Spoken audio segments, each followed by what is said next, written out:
राधिका का पति रवि शहर में एक ऊंचे ओहदे में काम करता है, लेकिन रवि ने ये ओहदा बड़ी ही मेहनत से कमाया होता है। सुनो जी, तुम्हारे बुआ के बेटे आने वाले हैं। कितने दिन रहेंगे वो यहाँ? क्योंकि तुम्हारी वो मौसी 3 महीने बाद अब गई है।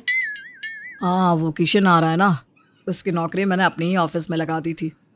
वो क्या है ना, बड़े दिन से काम की तलाश कर रहा था।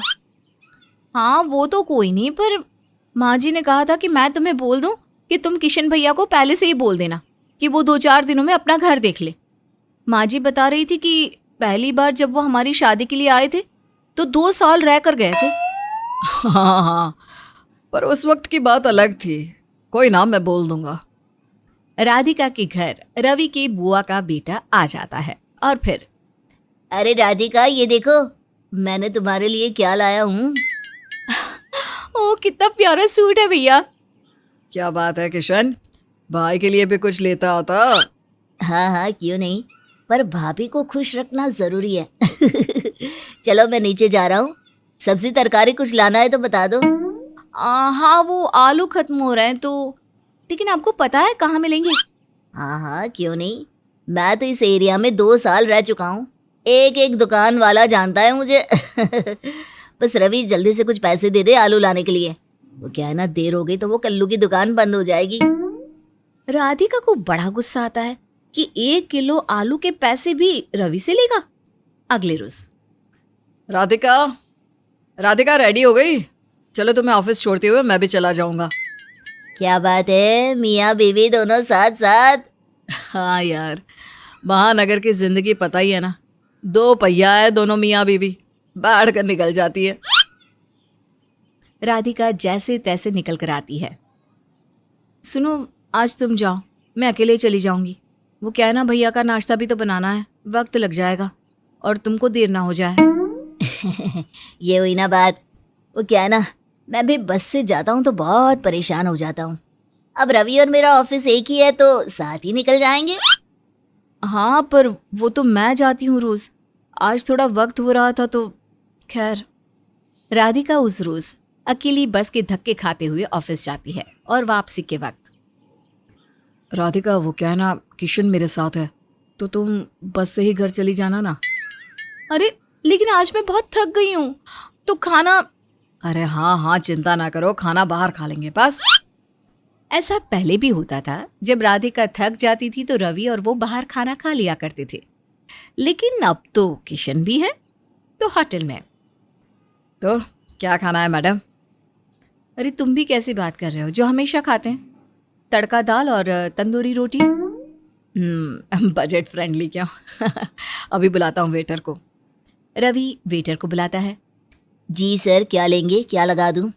रवि और राधिका कुछ बोलते उससे पहले ही किशन, एक काम करो, एक बटर मसाला पनीर, रायता, दाल मखनी और हाँ एक तंदूरी ले आना, ठीक है ना? क्या बोलते रवि और राधिका। भाई अब उनकी जेब में कितना है, कैसे बचाना है, कितना खाना है, क्या खाना है, ये तो ये दोनों ही डिसाइड करेंगे, लेकिन यहाँ तो मजा आ जाएगा आज। अच्छा है, रोटी लाते रहना जब तक ना ना बोल दे, क्यों? तो जो बिल आज तक 200 रुपए का आता था, आज 2000 का था।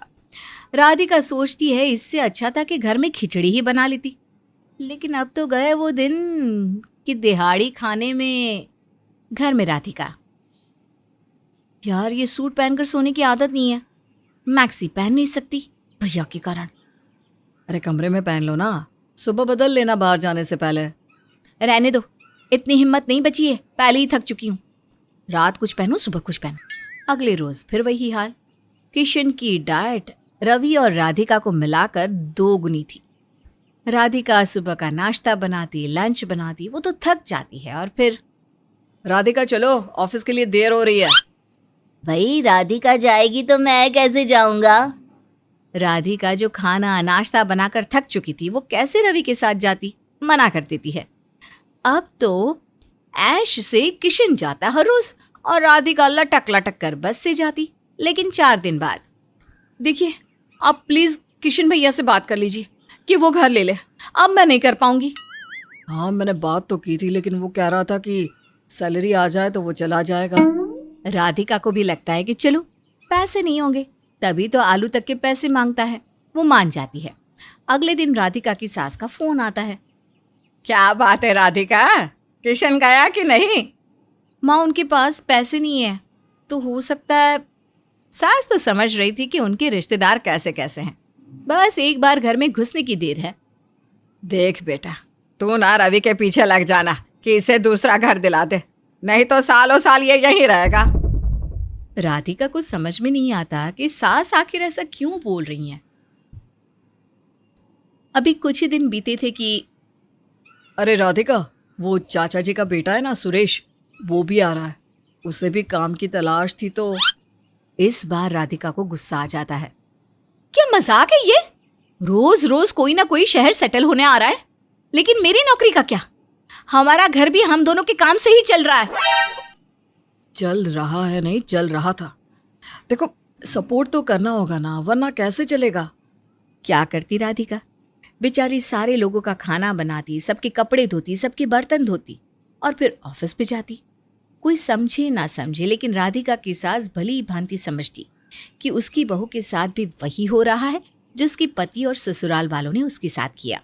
सास अपनी ननद को फोन करती है। कैसी है दीदी? मैं अच्छी हूँ भाभी, आप बताएं।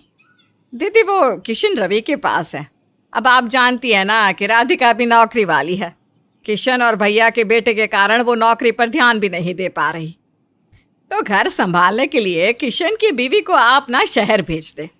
फिर तो किशन को अलग घर लेना ही है, उसकी बीवी भी शहर के तौर तरीके देख लेगी। नहीं नहीं दीदी, राधिका को बोलो कि बहू है, ससुराल वालों का ध्यान तो रखना ही होगा। अब किशन की बीवी यानी हमारी बहू हमें देखे कि राधिका की गृहस्थी देखे हैं? सास को गुस्सा आ जाता है। ये सही है, एक तो बेटा फ्री में रह रहा है, नौकरी लगा कर दे दी, लेकिन फिर भी उसकी बहू को परेशानी झेलनी पड़ रही है। लेकिन क्या करे, जब उनका खुद का बेटा नहीं समझ रहा तो किसी से क्या उम्मीद करे। वहीं अब राधिका के ससुराल में किसी न किसी का आना जाना लगा ही रहता है। फिर एक रोज, राधिका, वो शाम को ना किशन के घर से उसकी बीवी और बच्चे आ रहे हैं, तो खाने में नॉनवेज बनाना।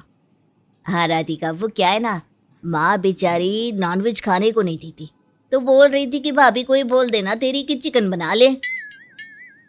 हाँ, पर आज तो मेरा व्रत है, कल देखती हूँ। हाँ, तो तुम नहीं खाना ना।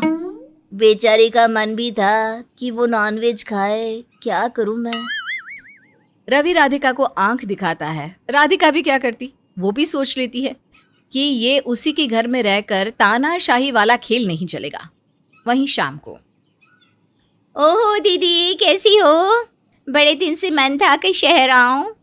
वाह, कितना प्यारा घर है आपका। अब तो तुम्हारा भी शहर में प्यारा घर हो जाएगा। बच्चे का एडमिशन भी देख लो। ना ना, कहाँ दीदी, अब तो जानती है ना, मेरा मायका भी गांव के पास ही है, मैं ना हूँ शहर। बाकी ये तो यहाँ रह रहे हैं। वैसे भी शहर में किराए का मकान लेना बड़ा महंगा होता है ना दीदी। राधिका हैरान कि भाई तेरा पति हमारे घर में रहेगा हमेशा के लिए, ये कब डिसाइड हुआ? और हो भी गया है तो एक बार तो बता दो या पूछ लेते कि हमें तो कोई प्रॉब्लम नहीं है। लेकिन किशन की सैलरी तो अच्छी है, वो घर अफोर्ड कर सकता है। और वैसे भी दूसरे के घर में कब तक। अरे भाभी, कैसी बात कर रही हैं? हम परिवार हैं। पापा जी भी यहाँ 13 साल थे, यहीं रहकर उन्होंने किशन को पढ़ाया लिखाया। हाँ, लेकिन तब मेरी सास का जमाना था, तब शायद हालात कुछ और थे। माँ जी घर में रहती थी, लेकिन मैं नहीं। तुम आकर यहाँ रहो, घर का काम करो मेरे साथ मिलकर, फिर मुझे कोई दिक्कत नहीं है। जब तुम वहां सोकर उठती हो ना, तब मैं यहाँ तुम्हारे पति को सुबह का नाश्ता कराकर दिन का खाना बांधकर भेज चुकी होती हूँ। वैसे भी पति को संभालना पत्नी का काम होता है, ना कि रिश्तेदारों का। किशन सारी बात सुन रहा था। राधिका, किशन बोल रहा है कि वो चला जाएगा। मैं सब जानती हूँ। पिछली बार भी किशन भैया हमेशा ये कहते थे कि वो चले जाएंगे। बार बार हम बेशर्मों की तरह कहते थे जाने के लिए, लेकिन वो कहीं नहीं जाते थे। लेकिन अब बस, किसी बेसहारा को सहारा देना पुण्य है, लेकिन किसी ऐसे इंसान के लिए खुद को परेशान करना जिसका मकसद खुद के पैसों को बचाकर दूसरों के सहारे रहना हो, ऐसे लोगों का सहारा नहीं बनना मुझे। और नॉनवेज आज नहीं बनेगा क्योंकि आज मेरा व्रत है। मैं सोने जा रही हूँ। कल सुबह का सारा काम किशन भैया की बीवी करेगी। Good night. राधिका कमरे में आ जाती है और सास को फोन करके सारी बात बताती है। ठीक किया राधिका, ये काम मैं जीवन भर नहीं कर पाई और घर को आश्रम बनाकर रख दिया। वेरी गुड बेटा। अगली सुबह किशन की बीवी और राधिका मिलकर घर का सारा काम करती है। राधिका ऑफिस जाती है और शाम को जब लौटती है तो मैंने ना 2 घर देख लिए हैं, इस बार शिफ्ट हो ही जाऊंगा। बिल्कुल भैया, भले ही आपको मेरी बात बुरी लगी हो, लेकिन दूर का प्यार ना हमेशा बना रहता है। आते रहिएगा। अब कोई भी रिश्तेदार आता तो कुछ दिनों के लिए, ना कि सालों साल के लिए। अरे भाई, भाभी के फोन पे फोन आ रहे हैं और तू बस फोन काट कर हमारे साथ बातों में लगा हुआ है। भाई क्यों नहीं उठाता फोन भाभी का? अरे यार, अब मेरे बर्दाश्त की हद पार हो गई है। पता नहीं किस घड़ी में मैंने शादी करने के लिए हाँ बोल दी थी। अरे मेरी जिंदगी की वाट लगाकर रख दी तेरी भाभी ने। तेरा मतलब क्या है? तू भाभी के साथ खुश नहीं है क्या? अरे भाई, तेरी भाभी के साथ मैं तो बहुत खुश हूँ, लेकिन मेरी माँ उसके साथ खुश नहीं है। मेरा घर ना अखाड़ा बन गया है, अखाड़ा, जहाँ दिन भर ये दोनों सास बहू दांव पेच खेल कर एक दूसरे को पटखनी देने के तरीके सोचती रहती हैं। अरे भाई, ये क्या बोल दिया तूने? सेम यही स्टोरी मेरे घर में चल रही है। माँ मेरी बीवी को देखना नहीं चाहती और बीवी माँ को। सांप और नेवले जैसा हाल है दोनों का। ऋषि भाई, जतिन की अभी शादी नहीं हुई है ना, इसलिए ये अभी हमारा दर्द नहीं समझ सकता। जब तक ये शादी का लड्डू खा ना ले, इसका स्वाद ललचाता ही रहता है, और खाने के बाद बंदा जीवन भर यही सोचता है, मैंने ये लड्डू चखा तो क्यों चखा। हाँ, खुद तो दोनों शादी करके बैठे हुए हो और मुझे ज्ञान दे रहे हो कि मैं शादी ना करूं। देख भाई, तू कुएं में कूद जा, मैं तुझे नहीं रोकूंगा, लेकिन शादी मत करना मेरे भाई, शादी मत करना। जिंदगी की वाट लग जाती है, ना हंसा जाता है ना रोया। बीवी की मानो तो माँ ताने देती है, माँ की सुनो तो बीवी मुंह फुला लेती है। अरे यार, अपने ही घर में बंदा हंसना भूल जाता है। दोस्तों की बात सुनकर मनीष वाकई में बहुत परेशान हो गया था, क्योंकि वो अक्सर अपने दोस्तों से सास बहू के झगड़े की कहानियां सुनता रहता था। मनीष एक सॉफ्टवेयर इंजीनियर था, एक बड़ी कंपनी में अच्छे पद पर नौकरी भी कर रहा था और अपने माता पिता का इकलौता बेटा था। शादी की उम्र हो गई थी, इसलिए घर वाले शादी के लिए दबाव डाल रहे थे। मनीष बेटा, इतने रिश्ते आ रहे हैं, मुझे समझ में नहीं आता रिश्तेदारों को क्या कहकर मना करूं। तेरी ताई जी तो कब से मुंह बनाए बैठी है कि पता नहीं हमें उनकी बताई लड़की से अपने बेटे की शादी करने में क्या एतराज है। अब बताओ क्या जवाब दे? यही कि हमारा बेटा ब्रह्मचारी बनकर रहना चाहता है, वो शादी नहीं करेगा। अरे मम्मी, मेरी शादी की चिंता में ताई जी क्यों घुली जा रही है? आप उनको बोल दो कि जब मेरा मन करेगा तब मैं शादी कर लूंगा। अरे अभी मेरी इच्छा नहीं है तो कोई जबरदस्ती है क्या? ठीक कहती थी तुम्हारी दादी कि एक लड़का और पैदा कर लो। अगर आगे चलकर औलाद निकम्मी निकल जाए तो माँ बाप का समाज में उठना बैठना दुश्वार हो जाता है। अरे कितनी उम्मीदें लगाई थी कि बेटे की शादी करके बहू लाऊंगी और अपने सारे अरमान पूरे करूंगी। मुझे क्या पता था कि मेरा नालायक बेटा शादी करने के लिए तैयार ही नहीं होगा। मुझे तो लग रहा है कि ऐसे ही अरमान अपने दिल में दबा कर ही मुझे दुनिया से विदा लेना पड़ेगा। आपको पता है ना मम्मी, मुझे ये सब इमोशनल ड्रामा एकदम पसंद नहीं है, लेकिन आपको अच्छे से पता है ये आपका आखिरी तीर होता है और जो हमेशा निशाने पर ही लगता है। इसीलिए आप हर बार यही पत्ते फेंक कर बाजी जीत लेती हैं। पहले तो आप लोग रोना धोना मचाकर बेटों की शादी करवा देती हो, और फिर उसके बाद जब बहू आती है तो उसका जीना हराम कर देती हो। बहू को सताने के अरमान रहते हैं क्या आपके मन में? देख लो, कलयुग आ गया बिल्कुल। अरे बेशर्म है एकदम ये लड़का। अपनी माँ से इस तरह बात करती हुई शर्म नहीं आ रही तुझे? मैं कोई चुड़ैल डायन हूँ क्या जो तेरी बीवी को आते ही खा जाऊंगी? अरे इतने लाड़ से रखूंगी ना अपनी बहू को कि 4 लोग देखेंगे तो चक्कर खा जाएंगे कि ये माँ बेटी जा रही है या सास बहू। मम्मी, मुझे नहीं करनी शादी, आपको समझ में क्यों नहीं आता? अरे बेटा, अगर तुझे कोई और लड़की पसंद है तो बता दे, मैं तो उसमें भी राजी हूँ, मुझे कोई दिक्कत नहीं है। बस तू मेरी बहू को ले आ। अब मैं खूब समझता हूँ मम्मी, पहले तो आप लोग सीना तान कर बहू को लेकर आते हैं और फिर 4 दिन बीतते नहीं कि उसकी हर बात में खराबी नजर आने लगती है। और अपने दोस्तों की कहानियां सुन सुनकर बहुत एक्सपीरियंस हो गया है मुझे, इसीलिए मैं उस इमोशनल ड्रामे में फंसने वाला नहीं हूँ।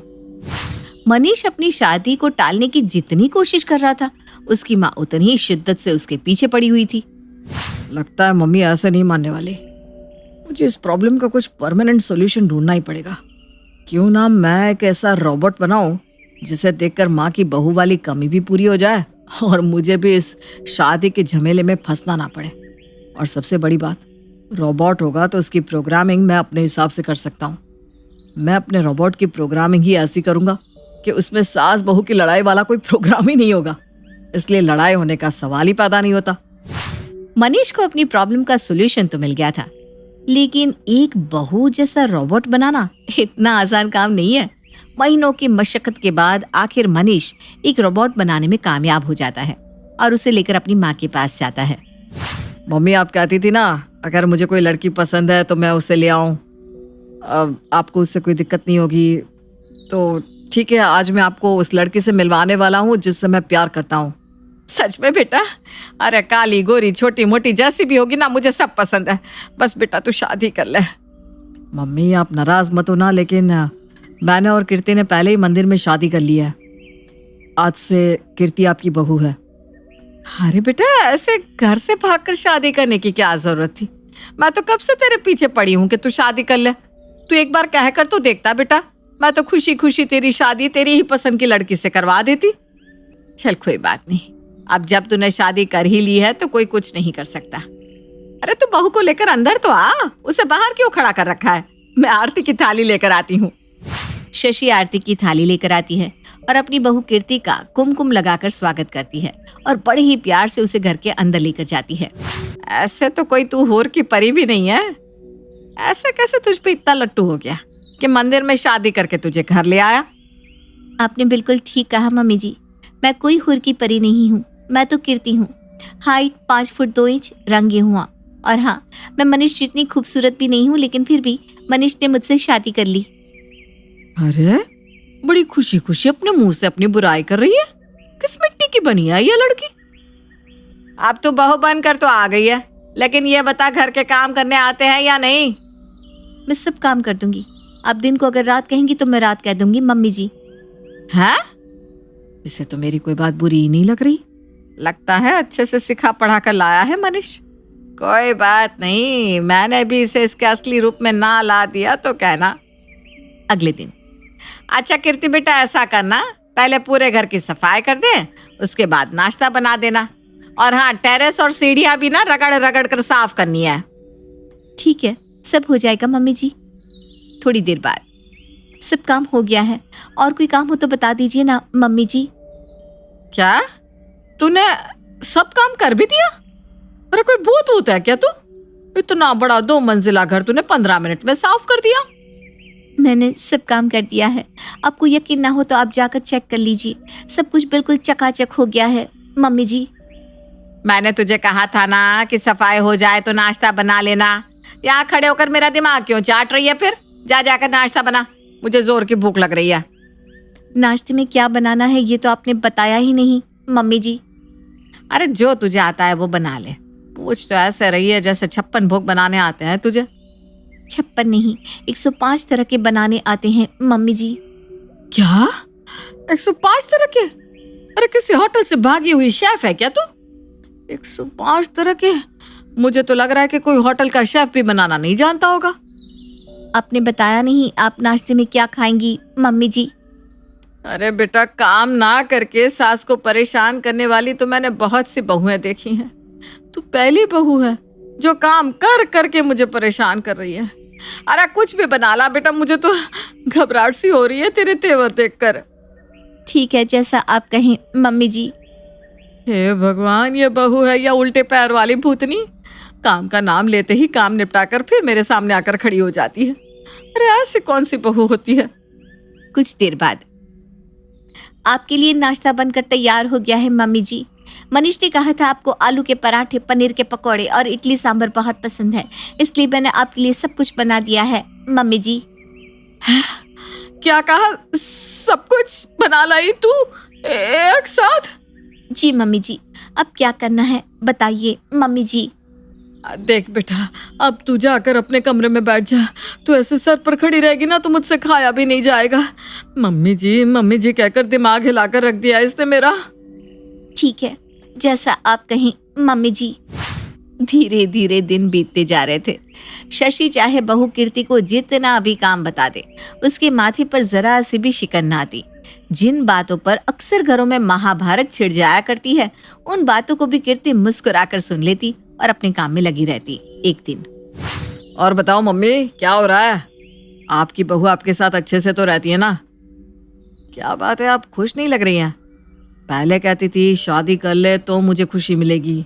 अब मैं शादी करके बहू ले आया तो भी आपकी शक्ल पर 12 बजे हुए हैं। अरे बेटा, तूने शादी से पहले पता किया था कुछ इसके बारे में? पक्का लड़की ही है ना ये? कोई चुड़ैल वुड़ैल तो नहीं है? अरे मम्मी, बस शादी को कुछ दिन हुए नहीं, क्या आ गई आप अपने सास वाले रवैये पर? कल तक तो कहती थी काली गोरी छोटी मोटी कैसी भी ले आ, और अब मैं इतनी सुंदर सर्वगुण संपन्न बहू लेकर आया हूं तो वो भी आपको चुड़ैल नजर आ रही है। अरे बेटा, मेरा वो मतलब नहीं है। इतना तो मैं यकीन से कह सकती हूँ कि ये लड़की इंसान तो पक्का नहीं है। अरे कोई लड़की इतनी जल्दी इतना सारा काम कर ही नहीं सकती। इससे दिन के 8 घंटे भी काम करा लो तो इसके माथे पर शिकन नहीं आती, और हर बार आकर यही पूछती है, और कोई काम है क्या मम्मी जी? अच्छा, तो वो बिना नकुर किए आपके बताए सारे काम कर रही है, तो मतलब वो इंसान नहीं भूत प्रेत है, यही ना? अरे बेटा, उसमें बहू वाले कोई लक्षण ही नहीं है। मैं उसे चाहे जितना उकसा लूं, उस पर रत्ती भर भी असर नहीं होता। अरे ऐसी भी कहीं बहुएं होती है क्या? अब मुझे सब कुछ समझ में आ रहा है।